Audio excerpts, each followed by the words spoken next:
A lot of people are telling me to support Trump in order to avoid Hillary getting the nomination. They augment this by saying that if nothing else, he will give us a strong military. I could give you more than a dozen reasons why this is fallacious reasoning, but I will let Dr. Paul explain it. 9/11 attack, sir? What changed? The non-interventionist policies. No, non-intervention was a major contributing factor. Have you ever read about the reasons they attacked us? They attack us because we've been over there. We've been bombing Iraq for 10 years. We've been in the Middle East. I think Reagan was right. We don't understand the irrationality of Middle Eastern politics. So right now we're building an embassy in Iraq that's bigger than the Vatican. We're building 14 permanent bases. What would we say here if China was doing this in our country or in the Gulf of Mexico? We would be objecting. We need to look at what we do from the perspective of what would happen if somebody else did it to us. Are you suggesting we invited the 9/11 attack, sir? I'm suggesting that we listen to the people who attacked us and the reason they did it. And they are delighted that we're over there because Osama bin Laden has said, I am glad you're over on our sand because we can target you so much easier. They've already now, since that time, have killed 3,400 of our men, and I don't think it was necessary. Wendell, may I make a comment on that? But if we ignore that at our own risk. That if we think that we can do what we want around the world and not incite hatred, then we have a problem. They don't come here to attack us because we're rich and we're free. They come and they attack us because we're over there. I mean, what would we think if we were if other foreign countries were doing that to us? Can I have Step 1. We bomb these countries for political reasons and for oil. Step 2. They amass countless civilian casualties. Step 3. The survivors now have it out for those who killed their families. Step 4. They join a group that wants to destroy America. Step 5. We call it war and bomb them. The military should not be your first option. We should develop our own oil resources here in the States, if the EPA would just get out of the way. Then, we should work with our allies in the region to try to find ways of ending the bloodshed, because all parties involved have blood on their hands. The President is the Commander-in-Chief of the armed forces. As such, he will have to answer to grieving families who will never see their son or father again. I bring you John McCain. While his political views are a problem, Trump showed no respect to someone who not only survived torture for years in a military prison, but also gave them no secrets.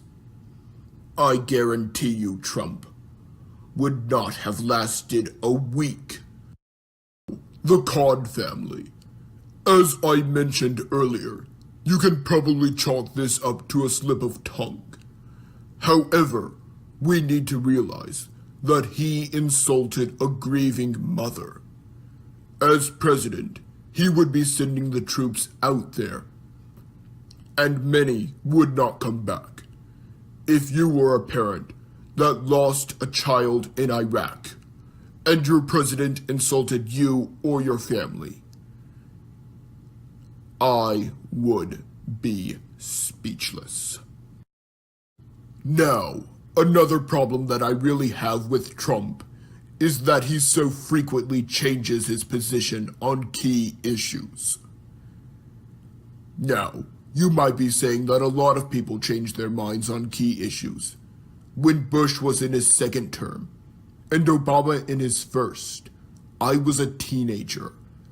My views were influenced by my peers and parents. Now that I am an adult, I have changed my views and put the childish ways behind me. In 2002, he supported the Iraq invasion, but then opposed it a year later. As a commander-in-chief, that is not good.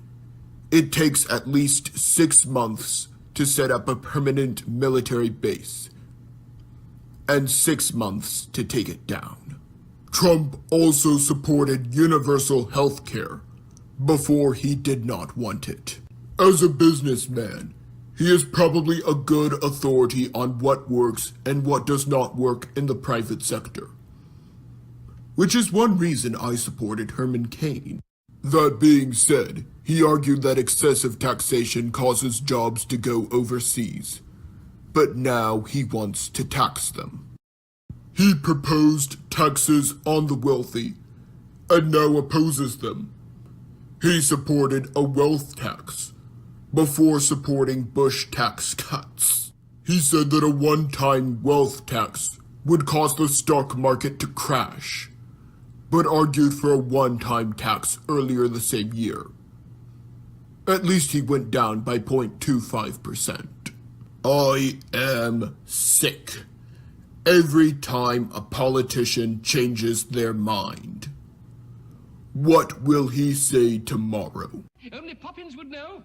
He also wants a police state. Nothing good ever comes from surveilling citizens, as both history and I have pointed out. Even worse, the Patriot Act has not made us safer. The TSA has not taken credit for catching terrorists, and it has led to ignoring the Fourth Amendment entirely. Not to mention, he will be a fox, guarding the henhouse. Why would we trust someone to end H-1B visas when he takes advantage of them? Or to stop devalued Chinese currency when he takes advantage of it?